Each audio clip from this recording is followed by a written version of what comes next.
Seigneur. Acclame le Seigneur. Acclame le roi de gloire. Acclame simplement. Nous allons adorer le Seigneur et nous allons passer avec le message. Amen. Merci Seigneur. Mon âme soupira près de toi et mon esprit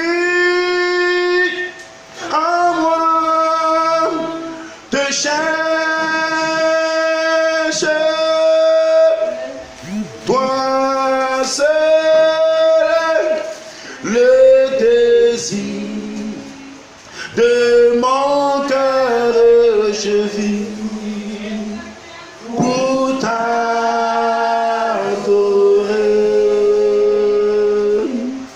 Shekaos. Mon âme soupira près de toi et mon esprit en moi te cherche, toi seul le désir de mon cœur je vis. Je suis en toi. Tu es tout pour moi, oh, agneau de Dieu. Tu es tout pour moi, oh, Jésus. Tu es tout pour moi, oh, agneau de Dieu. Tu es tout pour moi, oh, Jésus. Tu es tout pour moi, oh, agneau de Dieu. Tu es tout pour moi, oh, Jésus. Tu es tout pour moi, oh, agneau de Dieu. Tu es tout pour moi, oh, Jésus. Moi, je n'ai personne derrière moi. Je n'ai personne devant moi. Tu es tout pour moi, oh, oh Jésus. Il n'y a personne derrière moi. Personne devant moi. Tu es tout pour moi, oh Jésus. Je suis un orphelin. Il n'y a personne devant moi. Yeah. Tu es tout pour moi, oh Jésus. Je ne sais plus quoi dire. Je ne sais plus quoi faire. Tu es tout pour moi, oh Jésus. Ceux-ci qui j'ai compté m'ont laissé, m'ont tourné le dos. Tu es tout pour moi, oh Jésus. Mon appui vient de me quitter, oh.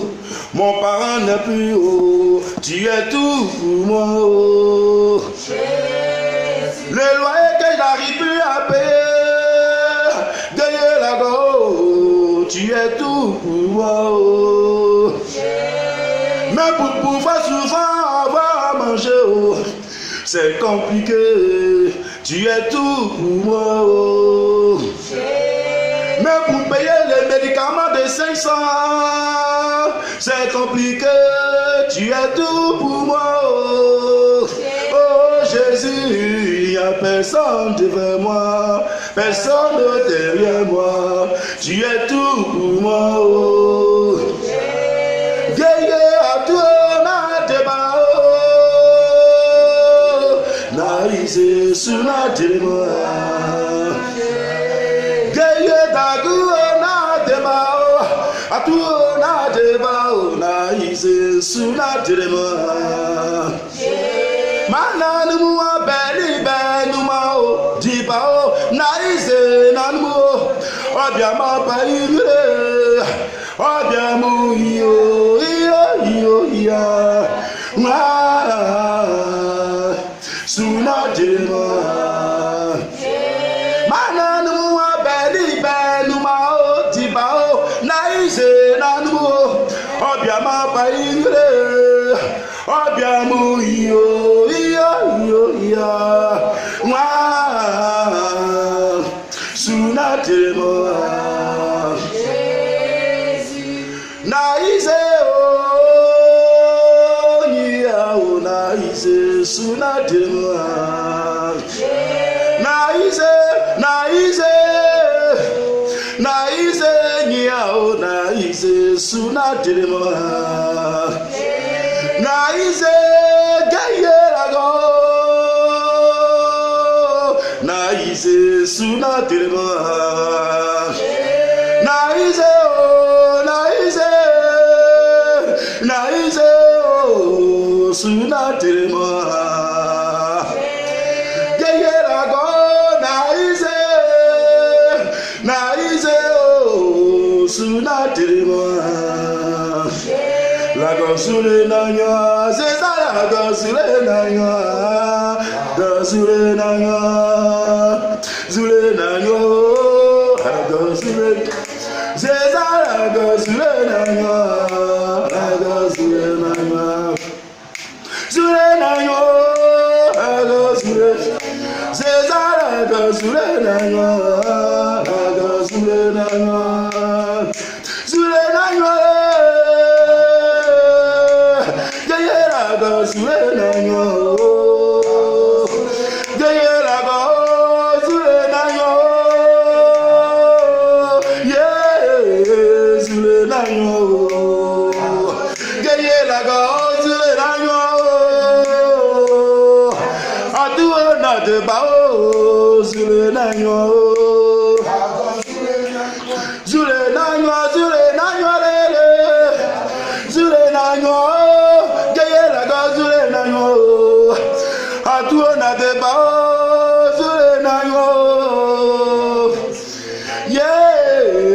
zule nanyo. Est-ce que tu peux acclamer le Seigneur? Est-ce que tu peux donner gloire à ton Dieu? Est-ce que tu peux encore lui donner gloire? Acclame le roi de gloire. Acclame le Dieu tout-puissant.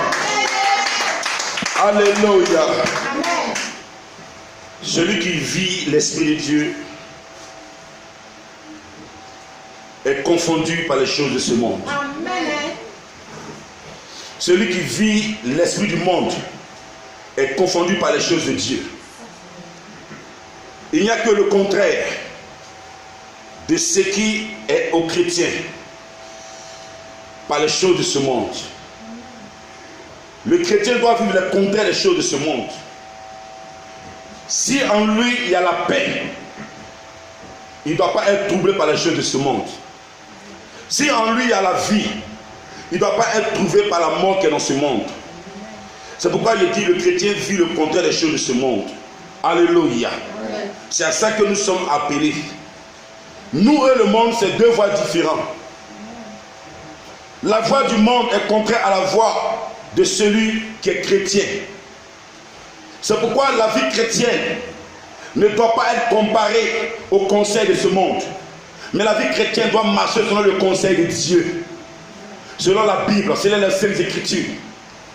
Celui qui veut vivre une vie chrétienne glorieuse, il ne doit pas s'attacher aux cieux de ce monde.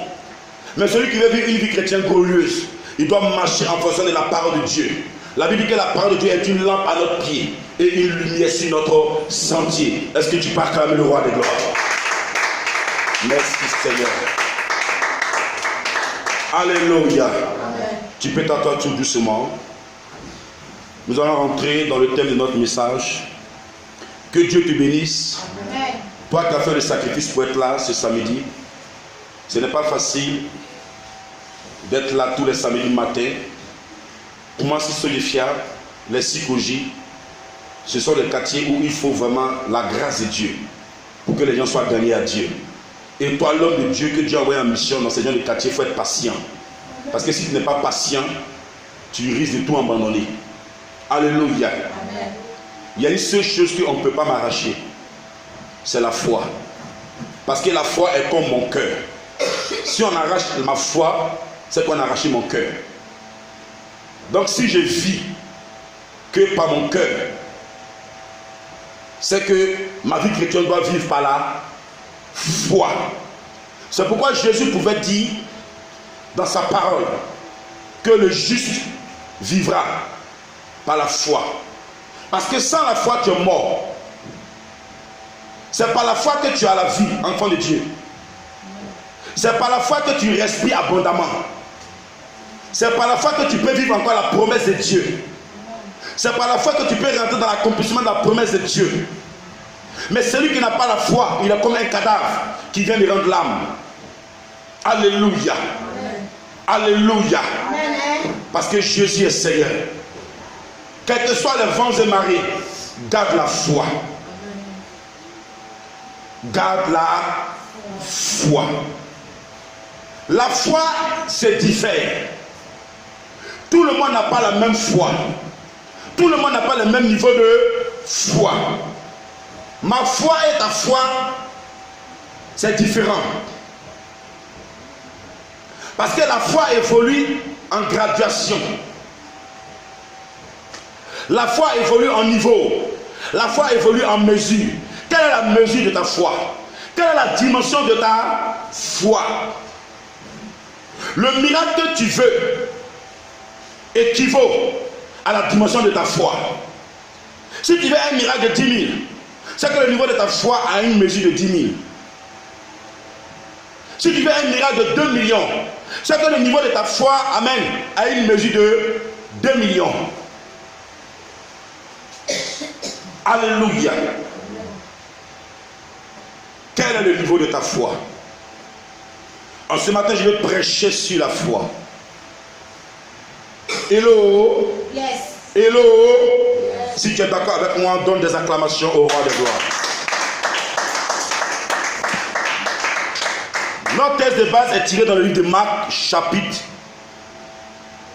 4, à partir du verset 35. Ici, le thème de ce livre, c'est la tempête apaisée. Mais le thème que je vais partager avec vous est: souvent, il permet des situations pour tester notre foi. Voici le thème de mon message. Souvent, Dieu permet des situations pour tester notre foi. La vie chrétienne se vit par des examens, par des tests. C'est comme l'école. Tant que tu ne composes pas, tant que tu ne passes pas un examen au niveau de tes études, tu ne peux pas aller en classe supérieure. Donc la vie chrétienne aussi est manifestée comme l'école. Tant que tu ne composes pas pour avoir ta moyenne, tu n'iras pas en classe supérieure. En un mot, tu dois passer un test. Dans la vie chrétienne, Dieu nous teste. Tant qu'il ne t'a pas encore fini de te prouver, il ne peut jamais t'approuver.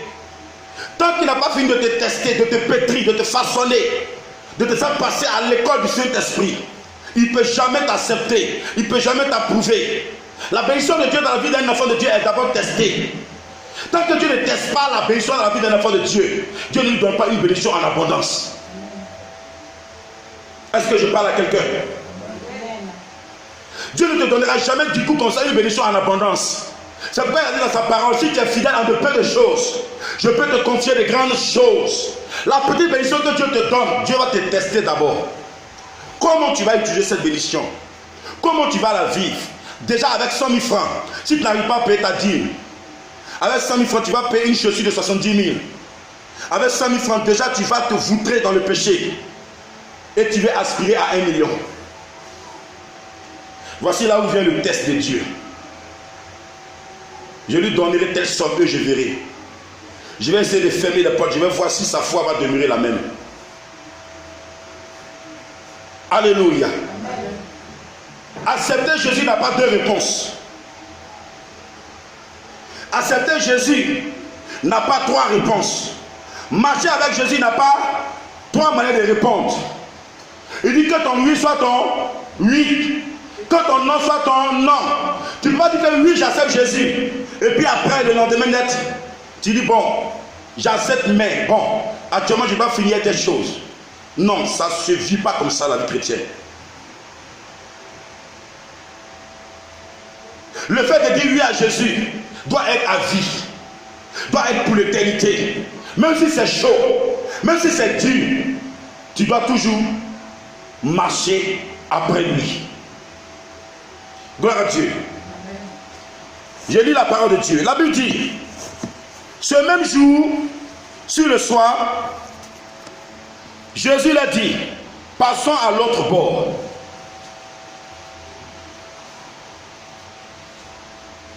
Après avoir envoyé la foule, il l'emmenait dans la barque où il se trouvait. Il y avait aussi d'autres barques avec lui. Il s'éleva un grand tourbillon et les flots se jetaient dans la barque au point qu'elle se remplissait déjà.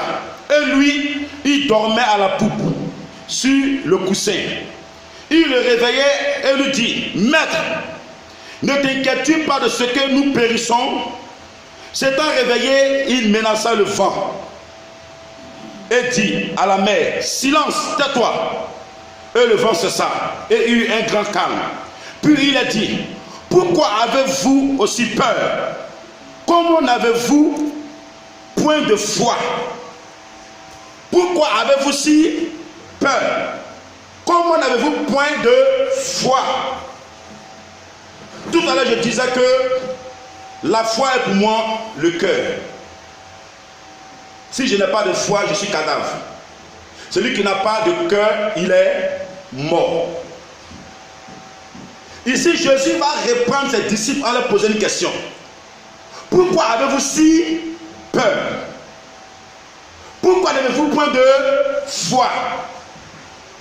Pourquoi il les a posé la question? Pourquoi avez-vous si peur? Il leur a dit ça afin qu'ils comprennent que Jésus présent dans ta vie ne sommeille ni ne dort. Jésus installé dans ta vie, il ne sommeille ni ne dort. Même s'il ferme ses yeux, il ne dort pas. Même s'il somnole, il ne dort pas. Parce que la Bible dit que Jésus dormait sur le coussin. Mais en temps normal, son sommeil n'était pas un sommeil allongé. Gloire à Dieu. Amen. Mais il a fait exprès de dormir pour voir quelle sera la réaction de ses disciples. La Bible dit que Dieu est le maître des temps et des circonstances. Il y a des fois Dieu permet des circonstances dans notre vie pour voir quel sera l'état de notre cœur, quel sera l'état de notre foi. Alléluia. Amen. Dans la marche chrétienne, Dieu va éprouver l'état de ta foi. Dans quel état est ta foi?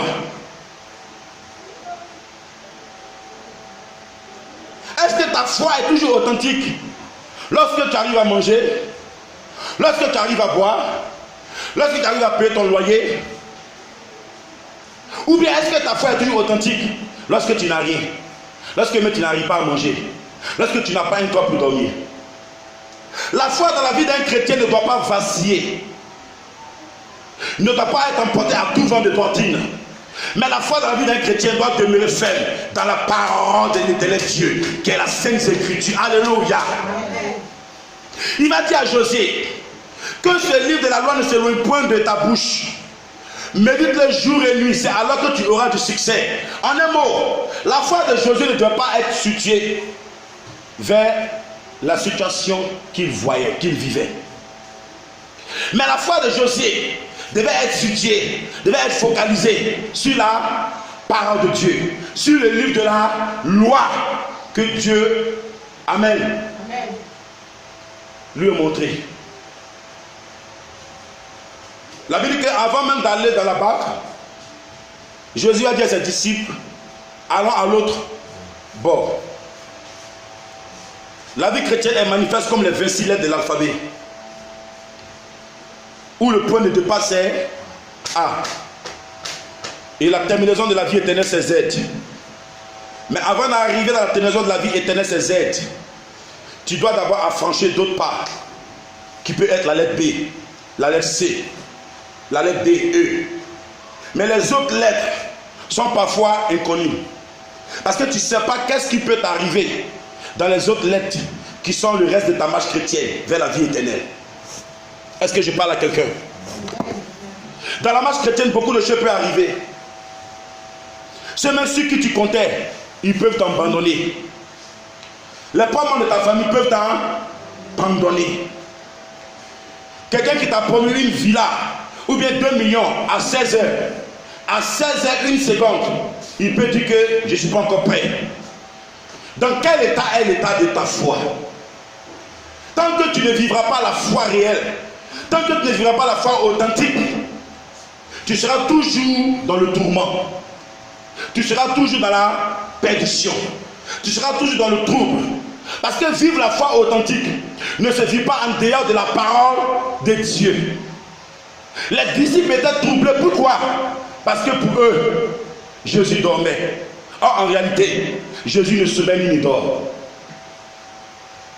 Dans la vie de plusieurs enfants de Dieu, lorsqu'ils ne voient plus les réactions de l'Esprit de Dieu dans leur vie, ils se disent que Dieu les a abandonnés.